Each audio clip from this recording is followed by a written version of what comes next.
DS diving here October 15th at the 25 Cape Dory at Bulls Bay Marina, slip 31. Did after clean, take a quick after clean video.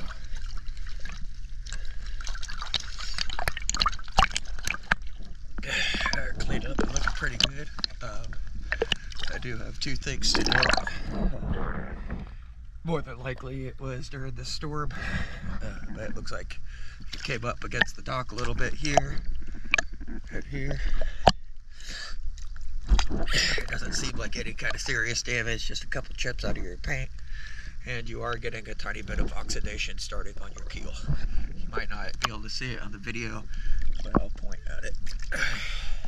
Let's go take a look.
DS diving.